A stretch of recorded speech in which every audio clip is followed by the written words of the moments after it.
Julian Cross is my name, and I never imagined hearing the phrase, "she deserved it." However, you did. That same day, I received a medical school acceptance. The words replayed in my mind like a curse, a stain on the finest moment of my life.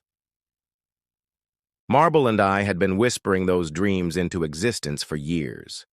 We made sacrifices alongside one another, giving up meals, sleep, for the same texts, the same practice tests, and the same aspiration, to become doctors. I believed it was love. In the morning, I believed it was the promise that kept us close. When the letters of acceptance came, I clutched mine like a delicate ticket. A life I'd earned by working 3 jobs. For the past 2 years, I'd been working in the emergency room, waiting tables at night, and tutoring high school students on weekends. To meet the dream when it arrived, I exposed myself to every kind of exhaustion, sleeping in tower bits wherever I could, building that future with both hands. The envelope was thick. That meant yes. My heart leapt when I opened it and saw the university crest. I turned to face Marble. She had already ripped open hers. "We each received 2 acceptances," she said, her eyes welling up with tears. 2 futures. Or so I believed. That evening, her parents hosted a party in their expansive garden. Patrice, Marble's mother, stood amid carefully manicured shrubs and champagne fountains, as guests toasted her daughter's genius. To Marble, born for brilliant medicine, her glass was held high by the piano. They all chuckled. I stood beside Marble.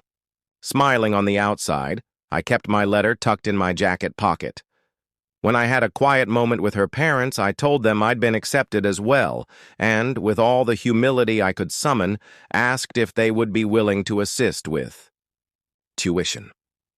Patrice looked at me through rimless glasses, as if I'd asked to borrow her name. Her lips curved into a cold, amused smirk. "We only invest in worthwhile ventures," she said, her words soaked in tactful venom. "Marble deserves this. You don't."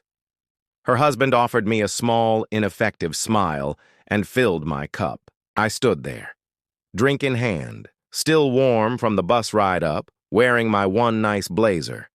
Champagne glittered in a room full of strangers, all hailing a future that should have been ours, not just hers.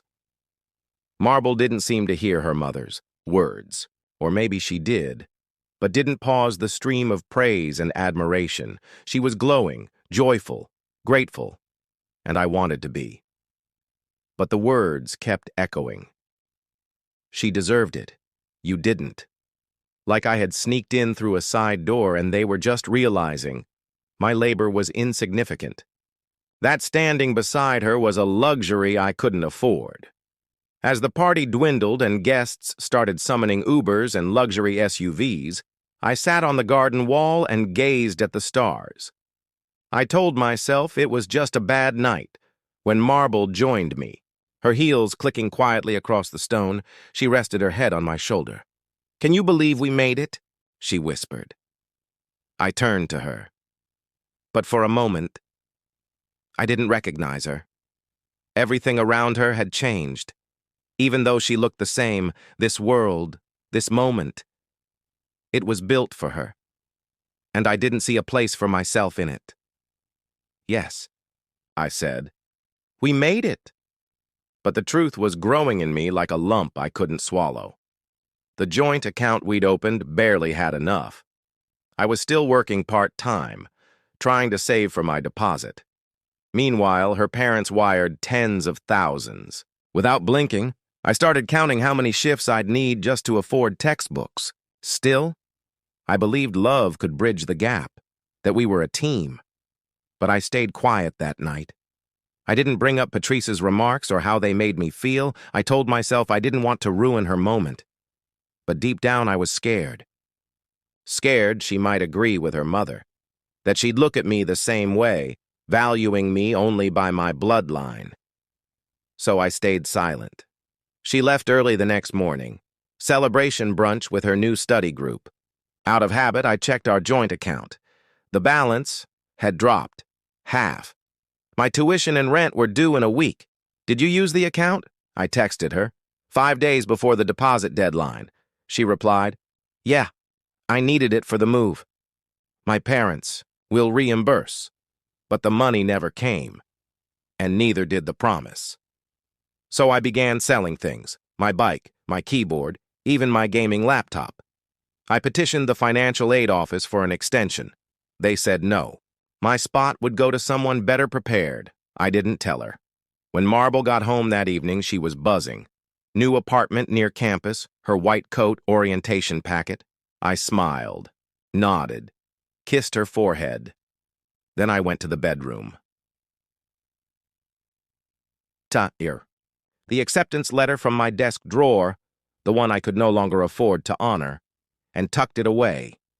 That night I cried, not out loud, just sitting on the edge of the bed, letting silence weigh me down. She barely looked up from her phone. Oh, are you sure? Maybe it's for the best, she said. You always said you weren't sure about all the politics in medicine. And just like that, she rewrote the story. Because in her eyes, we had never been equals. And that hurt more than Patrice ever could. She saw me as background. Now that the dream belonged to her, only her, I was just an echo.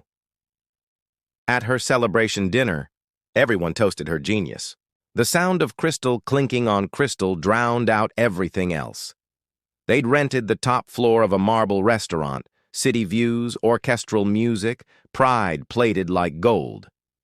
I sat at the far end of the long table, behind a flower arrangement, so big I could barely see, fitting. I wore a rented suit, nodded when spoken to, smiled at the right times, and inside, I was unraveling.